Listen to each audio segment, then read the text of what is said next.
Hello, I am your everyday average Jonathan. Join me this week as I turn this and this into this, a fantastical piece of horsehead armor for my beautiful 3-year-old mare.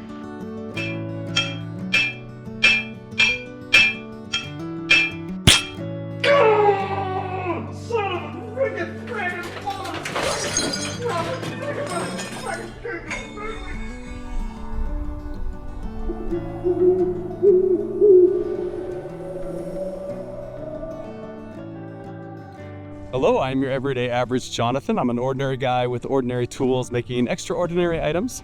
Each week I take you on a new build project with me. I show you my process, I show you my perspective. I don't edit out any of my mistakes, I don't edit out any of my aha moments. I make items that are whimsical in nature, fantastical, echoing times of a forgotten yore. I'm a self-taught craftsman. My goal each week is to demonstrate that anyone with a good dose of curiosity, your basic assortment of tools, some hard-won knowledge can also build items that may have seemed out of reach, or too difficult, or too fantastical. Items like weapons and armor, structures, furniture, implements and tools, novelties. This week I'm going to embark on something that is going to be a decent challenge, and it's going to be the first piece of armor that I have ever made that isn't meant to be worn by a human. I own a beautiful horse whose name is Sapphire. She is a gypsy vanner, she's a draft cross, and it has long dawned on me, being that she has working horse in her blood and maybe even war horse in there at some point, that she probably has nothing more in life to look forward to than to wear a piece of armor. And while I may end up making more armor for her, I'm gonna start with the head armor, the armor that goes over the top of her face. In all honesty, it's going to be a pretty large challenge because the subject is not something that holds still for me to make measurements on and to test it out on too often.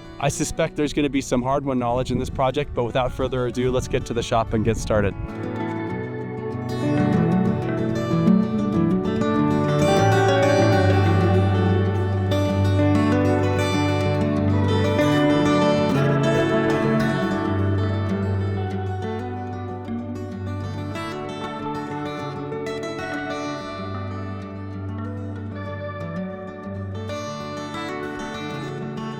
As I mentioned in the intro, this would be quite the departure for me. I've never made even a piece of material or garb that was meant to be worn by anything other than a human. So this was a very new learning, and it would come with its own set of peculiar circumstances and difficulties, as I'll come to find. But armor for horses, I did not know this. This was a new term for me, but armor for animals actually is something called barding. And I didn't know that term. And while that term barding is probably more of a medieval age term that came to be, armoring for one's steed and animals goes much, much farther back into history. Specifically, plate armor from the medieval ages for a horse came out of a very specific need, and that is this, that the armed combatants, the mounted combatants, the knights if you will, became so well protected from advancements in plate armor of the time that one of the only vulnerabilities that still remained for a combatant against those knights would be the steed, would be the horse itself. So therefore, it brought about naturally the need for the steed underneath this mounted combatant, this armored combatant, to also have a lot of armor protection to get rid of that vulnerability as best was possible. We won't get into the history too far while we're making this, because what we're going to be making this week is simply going to be plate armor for the head of my horse. And that is something called a chanfron or a chamfron. I'm not quite certain the pronunciation of that. But interesting to note also that it doesn't exclude itself just to horses. There has been historical armor for dogs as well. The Roman legions, for example, which I refer to a lot in my builds, had dogs that they would use that would have leather armor on them. Those were the Cane Corso that we still know that breed today. As one can imagine, there are many amazing designs for the type of armor that goes onto a horse. Very stylized to very basic. My daughters have long told me with complete conviction that our horse Sapphire, our 3-year-old horse Sapphire, is actually a unicorn in the making. So I knew all along that I was going to make this piece of chamfron, this horsehead armor, and I was going to add a adolescent or baby unicorn horn to it and make it look as though it was bursting through from underneath the armor through the armor itself. I chose to make this out of 14 gauge mild steel, and 14 gauge is a little on the thick side for most armors that I'm aware of, and it certainly put my grip strength to the test. It's probably the thickest material that I can effectively cut with tin snips. And for some reason, I'm not actually really all that sure why, I chose to use tin snips to cut out most of this, and my arms paid the price for that for several days afterwards. And here I am. I'm going to go ahead and hammer and texture this as I do with almost every piece of armor that I make. I just don't want it to be smooth and kind of boring. I want it to have that rustic look like I often do. So it took a lot of hammer blows, a lot of hammering to texture everything the way that I wanted it to look. And even the add-on pieces that I'm making here would end up being hammered. And sometimes you just got to drop the elbow on things to get them flat in your shop. What I'm doing here is I am cheating. I need to make some compound curves, and that's essentially where two curves intersect, and I need to do that in this metal and then make a overlap, actually bead the side of it up, so which is very common in armoring. It's a way to take what might be kind of a sharp and open exposed edge and roll it over so that it's a little smoother, a little bit more protected, especially since this is going to go onto the face of my horse. I don't want anything that's going to grab her or cut her. In many historical examples that still exist of pieces of armor, not just for horses, but for humans as well, you will often find little doodads, little trinkets, little bits and bobs that still are attached to the armor, and they served a purpose. We don't really know, we might know, the historians might know what that purpose was, but still they're very curious to me. So I like to make those, so I added a set of rings on either side of her underneath where her eyes will be. And because I'm not good with compound curves and I'm not a better blacksmith or armor maker, I really cheated here. I made the nostril protection that you see here, and then I welded these they almost look like gears, but I welded those to the sides and then sort of created by welding the compound angles and the compound curves in the metal that I was looking for. I chose copper rivets again to do this. These are more stylized than they are structural, and these copper rivets on one side are very large and exposed, and they give it a really cool accented piece once you kind of hammer them down. It actually gives it a very, very nice look to it. One of the ways that I often cheat when I need to make a bead, and I'll step back to say that there are such things as bead rollers, and some armor makers have them and they've been used for a very long time. But one of the ways that I cheat when I'm using 14 gauge and thicker is that I will make a small cut along the line that I want to roll, and then as you see here, I'll come in with a set of pliers and then roll it next to that cut. It just makes it a little easier for me. It's kind of cheatsy, I suppose, but it definitely works for me, especially when I'm using something that's thicker than 16 gauge.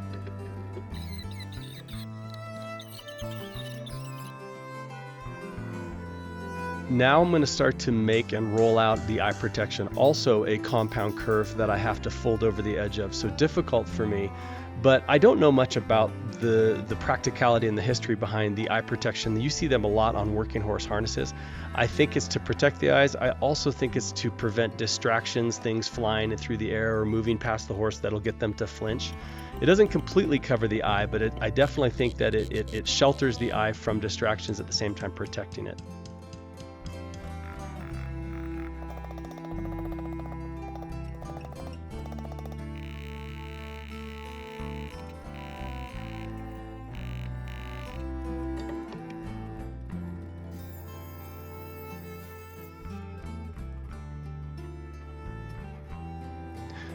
Like I did with the nostril protection, I'm just tack welding this on, and then I get this gauge. It's called the ganometer, and like calipers, anytime I get to use those, that ganometer, I feel a little bit more intelligent just by default.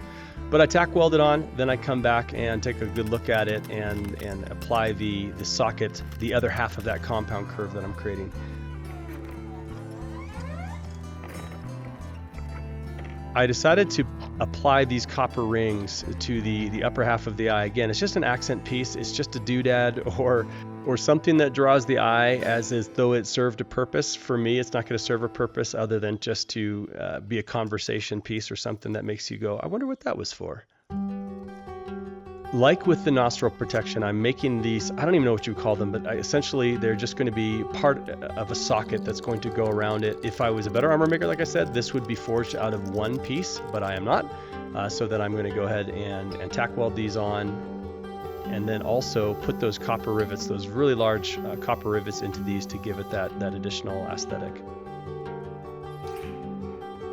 Now what I'm about to do here is I'm going to make a ridge that goes straight down from the top of the head, straight between the eyes and down to the nose. This is both aesthetic and structural. This provides a little bit of rigidity to the armor. It doesn't bend quite as well once you've hammered this in there. I've done it with a lot of pieces of armor. And then finally, this is called planishing. You see it in the auto world, you see it in armor makers worlds, but it's just a way to smooth out the surface area of the metal. I asked my friend Lauren to come and do some etching. She's getting into scrimshaw and etching bones and antlers, and she's been doing a really good job of that. So I asked her if she would put a little bit of an intricate design on the face of this on one side. I didn't want anything super duper elaborate. I just wanted something small, being that this is going on to the girl's quote unquote baby unicorn and a female horse.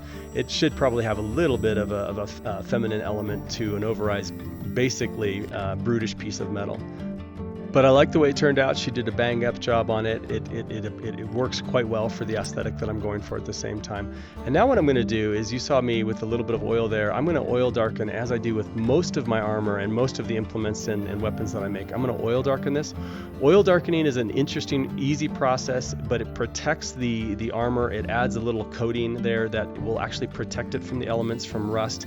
And that's all that you do, is you just heat it up until the metal just slightly starts to decolor on its own.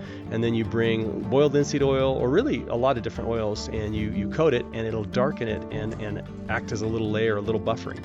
Then what I do is I come back with a sanding sponge or a steel wool pad, and I abrade it, and then it has this really cool texture look that gives this authenticity, this ancient quality to it, which I just really like that tremendously.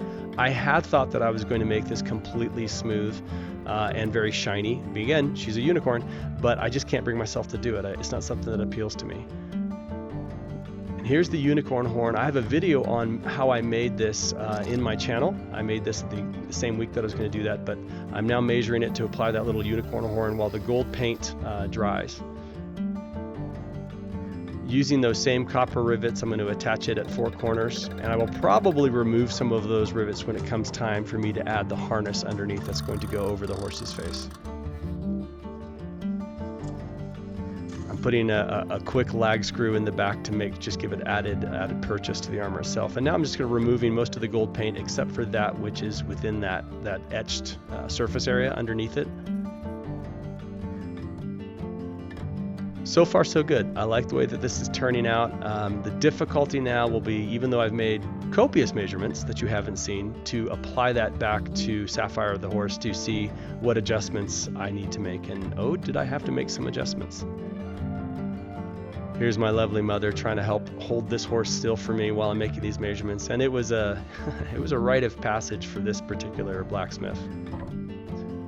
At first I decided that I was going to use a bridle to attach the armor to, but after poking around a lot, using all sorts of time and rivets and readjusting and going re-measuring, I just realized that it was going to have to be a halter instead. The difference between a halter and a bridle, for those that don't know, a bridle is what you actually control the animal. There's a bit in the horse's mouth.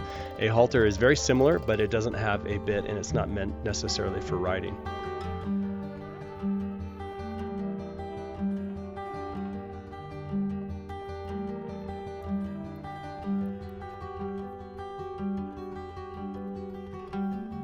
Lots and lots of riveting work, remeasuring, cutting, refastening on this particular bridle. I won't regale you with what I ended up doing on the halter. It's basically the same process, but a lot of time was spent with this, which is kind of frustrating in the end, actually.